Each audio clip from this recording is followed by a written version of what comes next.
Hey, what's going on, everybody? Welcome to Sid's Little Corner of the Internet. We've got another Transformers review coming your way. This time around, we're going to be taking a look at the Transformers R.E.D, or Robot Enhanced Design Bumblebee. So this is Hasbro's line of non-converting action figures for the Transformers. So as we always do, let's go ahead and bring that packaging in and take a look at that. So right up there at the top, you have R.E.D, the Robot Enhanced Design. You have Transformers up the side. And on this quarter view here, you do have some nice artwork of Bumblebee. He is Bumblebee, and this is a non-converting figure. On the side right here, this is just a panel where you can see all the accessories that he came with. On the back, up top, Transformers Bumblebee, you do have product shots, Robot Enhanced Design, and down here you have all your warnings, and you do get the non-converting sad baby, so it's always good to see him. And up top, Transformers, down low, manufacturing information.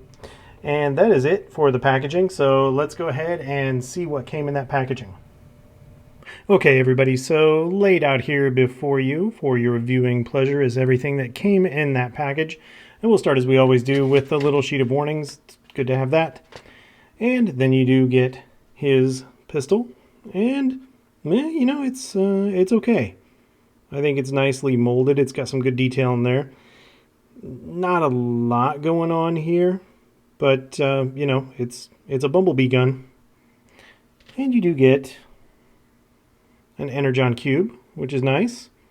Now, he doesn't have any way to hold it, so I guess you just keep it beside him. So you do something like that. And he does come with a couple of extra fists. So the fists that he has on right now are the gun fists, and these are just the fists. So there you go. They're just black fists, all angry and fisty, waiting to be used. And then the last two things that he comes with are a couple of effects. Now, he comes with this long effect, which is kind of nice, but in my opinion, this kind of looks like a caterpillar almost. I don't know, it just reminds me of a caterpillar, and this is just such a small blast effect right here in the end, and then you have all this coming out, and it's kind of crooked. So I think that lends to my interpretation of it looking like a caterpillar. And my favorite of the two is this blast effect right here. I think this one looks pretty good, and I think it fits this gun a lot better than the other one does. So you slap that in there, and that looks pretty darn good, actually. So there you go. Now, if you put the other one in there, not that it looks bad, but it just looks like he's shooting a caterpillar, or shooting out a caterpillar, at least in my opinion. So I've seen it now, and I can't unsee it. So there you go. So that is everything that came in the box, except for the one thing that I do like to show for these red figures, and I just didn't have it in the frame here because of its size, but the schematic background that comes with this, I think these are really cool to see. This is just very G1 reminiscent, and I love seeing the layout here, even, you know, like the hand over here. I just think that looks cool. So I do very much enjoy this background that they put in there, and it is 100% recyclable. So there you go. All right, so that's everything that came in the box. So let's go ahead and bring Mr. B in for his close-up and talk about articulation. All right, so as far as those details go on the R.E.D Bumblebee, let's bring him in and you can get a nice close look at that face. I think he does have nice blue for those eyes, and the face sculpt is all right. And coming down here to the chest, I don't know how to feel about what they've done here with this weathering effect, or maybe this battle effect. It doesn't look bad, but you know, at first, I guess it just takes a little bit of getting used to. And you can see that for the most part, they're going for a very G1 toon accurate aesthetic here. You know, there's not a lot of lines on him, not a lot of panel lines or anything like that, but just enough detail to make him interesting. And you come down here, and he does have those little Volkswagen Beetle feet. And he does have detail on the insides of his legs, which is nice. So you do get some good detail in there, and then down here inside the feet as well. Even up here on the thigh, he has some. And you come over to the side, and he has a little bit on the side there, and a little bit on those legs. A little bit more of that weathering effect right there, and he's just got some, looks like some louvers or grooves right there. And on the back, I think the legs themselves, even though they're just molded in black, I think they were pretty well sculpted. Enough detail in there to make it appealing but not make it overly busy. And because he is non-converting, they could make this figure very clean. So as far as backpacks go or anything like that, this is just a good, clean action figure. And he does come with a little bonus spare tire. And this is removable. So, you know, do with that what you will. If you want him without it, then there you go. But yeah, overall, I think the look of this guy, he looks okay.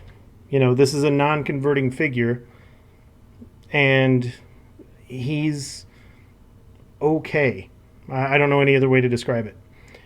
So let's go ahead and talk about the articulation, because this is where these figures really shine, because they don't have to transform.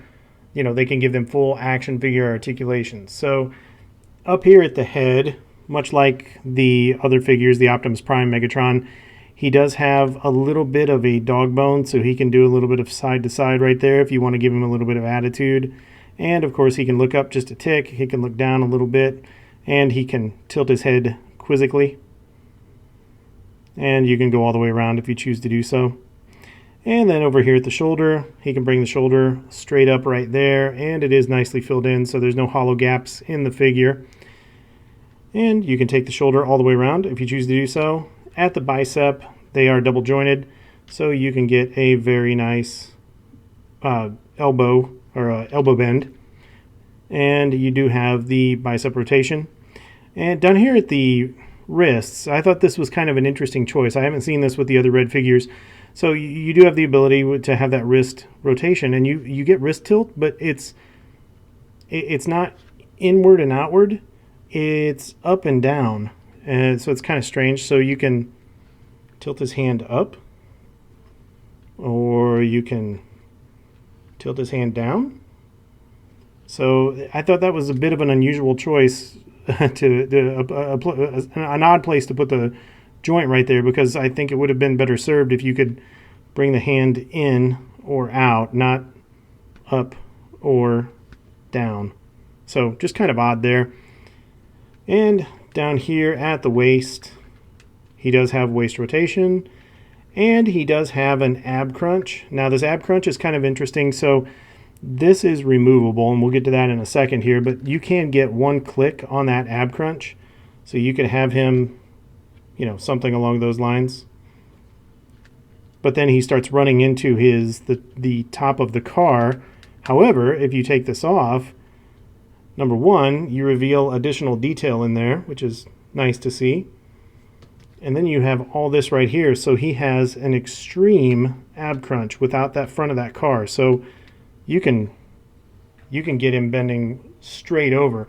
And ironically enough, if you choose to do so, you can have him doing the robot. So anybody who knows the robot dance move, you could have him doing that. You know, get it? Because he's a robot. Okay. So anyway, and you plug that back in, and you get a little bit of a back bend, but it doesn't lock in place. So it's just enough to be there if you want to bring him back a little bit. So down here at the hips, he gets about that much of a split, which I would have liked to have seen more out of these figures, but it's still plenty to get him in all kinds of nice dynamic poses, and these are pretty stiff, so they're going to stay in place for you. And he will kick forward that far, he will kick backward that far, so decent range of movement in those hips. I would have liked to have seen more, but this is what you get. Now you do get thigh rotation, so you can take that all the way around if you choose to do so, and you do get a double jointed knee, so you can get a great knee bend out of him. So lends itself nicely to some really dynamic poses. Down here at the feet, you can bring the feet forward that far, back that far, and I did check. You can't really pull this out to get anything extra. I was kind of hoping you could, but you get forward and back. So you can, trying to keep it steady here, you can bring the foot forward that far and back that far. So you do have some range of motion there in that foot that you can utilize if you want to do so. And then you do get extreme ankle tilt. So you can tilt that a full 90 degrees. So posability on this guy I think is pretty good. I would have liked to have seen it better in the hips, and I think the wrist articulation is odd, but I don't know.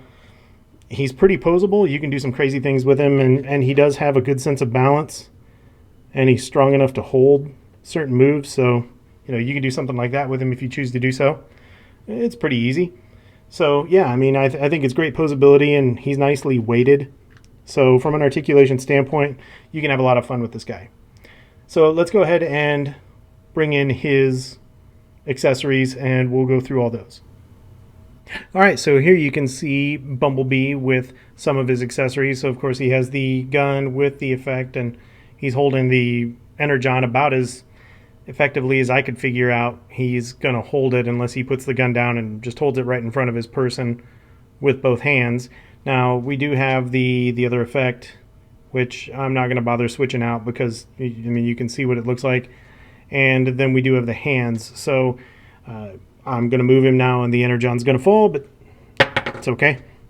So the hands themselves, in order to change those hands out, they're pretty easy. These do fit nice and snug, so just give yourself a little bit of leverage here and squeeze those out. Pull that hand right out, and then you can throw the other one in. So I had the fist hand in there, and now I'll just throw the trigger hand in there and plug it in, give it a push. And then as far as the gun, you can just pull the gun out of his hand and stick the gun in his left hand if you want to. And then you've got him pew-pewing and bang-banging out of this hand. And again, because of that really odd wrist location, the articulation on there, it's kind of weird, but you can have him doing something like that. He probably ought to be looking where he's firing. That's firearm safety right there. So there you go.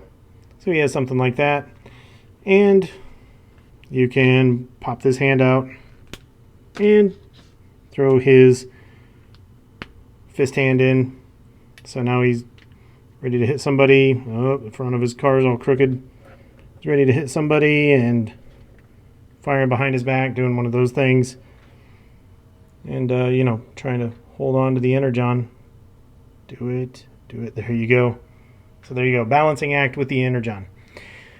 So, yeah, I mean, there you go with the accessories. They're not a lot, but what you do have, it's definitely enough to have some play. And especially if you have the other Transformers R.E.D figures, you're going to, be able to engage in a lot of role play with him, and, maybe some really cool pictures and stuff like that, if that's the kind of stuff that you enjoy doing. Now, we're going to bring in some comparisons so you can get a sense of this guy's scale, and I think this is the strangest part of this figure. His scale does not line up at all with the other R.E.D figures, and you'll see what I mean here in a second. But let's go ahead and bring those other comparisons in. Alright guys, so for our first comparison, here you see the Transformers R.E.D Bumblebee with the original, the G1. And yeah, I mean, it's a pretty significant size difference, but I think they did overall a pretty nice homage here to the G1. I mean, you do get the little beetle feet and the little chest area here. I mean, obviously this was the toy, and this is meant to look like the tune. So, but I think what they've captured here is pretty good. The coloring looks okay, I think it's the right yellow. So overall, yeah, not too bad. I think that they did a pretty good job here capturing G1 Bumblebee in the tune accuracy. So the next comparison we have is the Masterpiece Bumblebee. And you can see, he has a pretty significant size advantage on the Masterpiece Bumblebee. But there you go.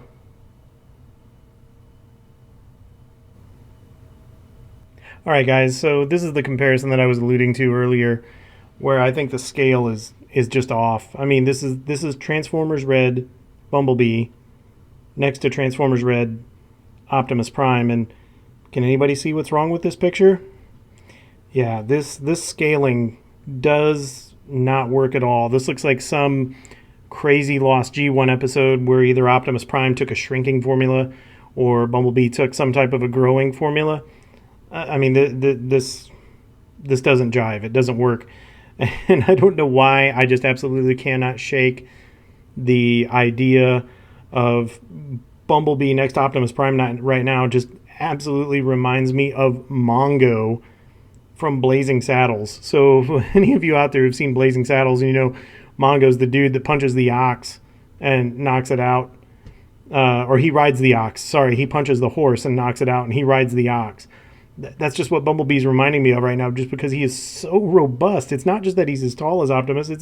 I mean, look at his forearms compared to Optimus. He just looks like he's on steroids or on a growing formula. This is crazy. So there they are back to back. The scale just doesn't work. It makes me laugh, but the scale does not work here. So I mean, it just looks like Bumblebee's gonna pick him up and grab him and throw him. Do one of those things. Mongo, love you. One of those.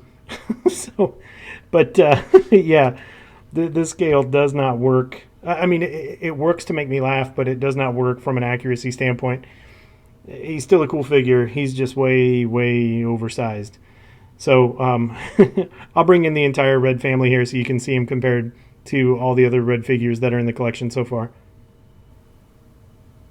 So here he is with the rest of the Transformers Red collection so far, and again, going back to that scale, yeah, he's not going to be that much bigger period than Megatron, much less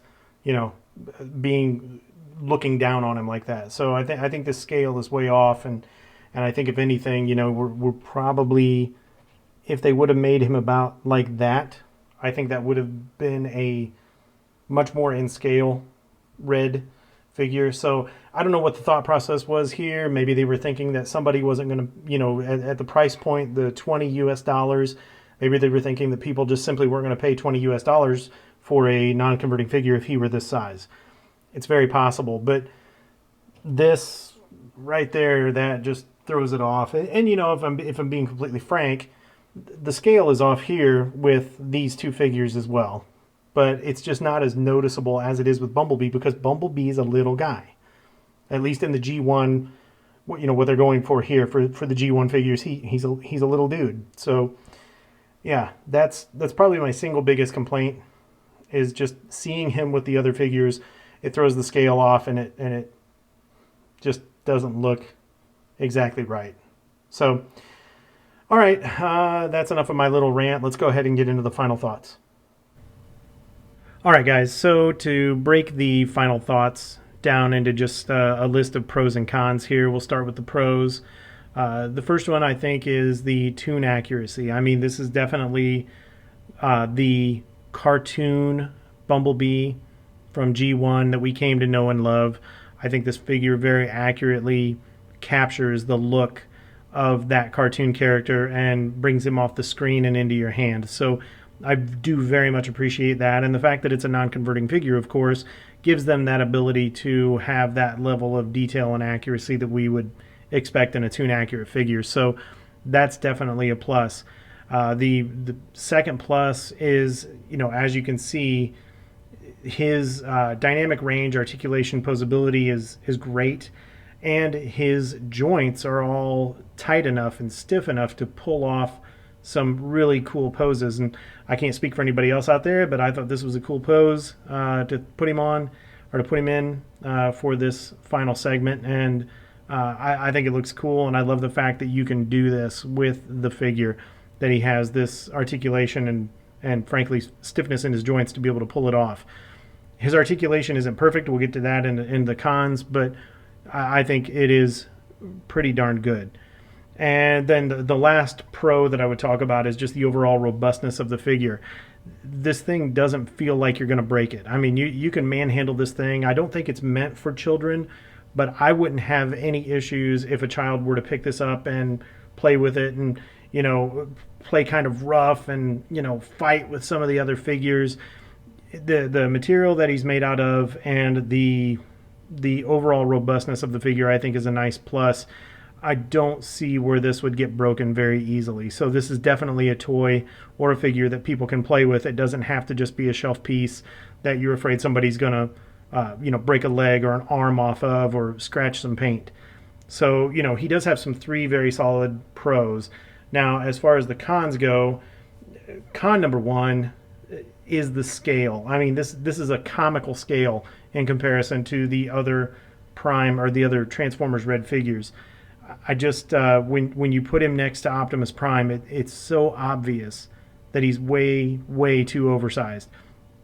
So I think that they missed the mark there. The second con that I would have is going back to that articulation. Although majority of it is good, there are a few questionable points of articulation here, primarily involving, for me, involving the angle of the wrists, the way that they bend. I mean, it just doesn't make sense to me that they bend up and down rather than in and out, and I think that's a really odd choice. And then the second part of that articulation question for me is, guys, this is a non-transformable figure. Why couldn't you give him more range of motion in the hips? And yeah, I've said it in other reviews, I'm a fan of the Van Damme.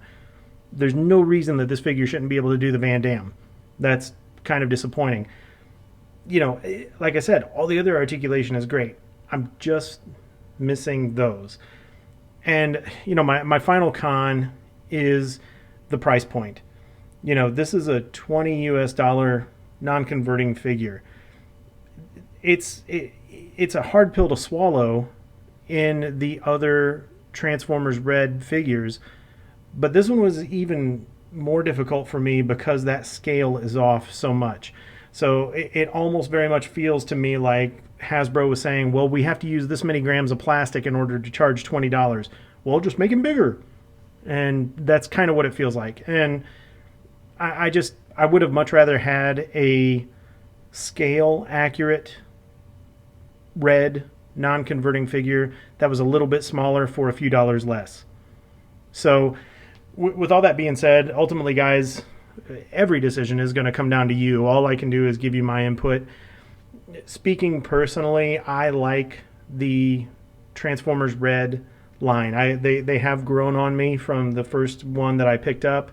So, if you like the idea of the non-converting figures and you want something that's really fun and posable and you're not afraid of breaking it, then by all means go out and get this guy. But if you're looking for something that's going to scale up with the other figures, you're not going to find it in Bumblebee. This is simply not a figure that scales. So if you want to do some crazy role-playing, like I said, with everybody else taking the shrinking formula, or Bumblebee got a hold of some growing formula, then by all means have at it and have a good time. But just be aware of that going in, that he's too large to scale with the other figures. And, what you get here for the $20, okay, you get a lot of plastic, but just doesn't feel like he fits. So with that, guys, I'm going to wrap it up. As I always say, thanks a lot for watching. Thank you for the support. And if you haven't already done so, be sure to hit that like button. And if you haven't subscribed, why not? I mean, we bring some great content to you guys, and we're going to keep doing it. So don't be afraid to hit that subscribe button. That won't be a waste, I promise. And leave us some comments. Let us know what you think. I'd love to hear your guys' feelings on this figure, because I'm sincerely very torn. So I'd love to get some other input from some of the other people out there to get your thoughts. So be sure to leave us a comment, and that's it for the review, guys. If you get him, I hope you have fun with him. Just know what you're getting into when you pick him up. So with that, I'm going to sign off. We'll talk to you guys later. Oh, and I do want to mention that Sid has a TikTok page now where he's going to be doing some tech deck stuff, Hot Wheels stuff, maybe some of the shorter videos for those kinds of things.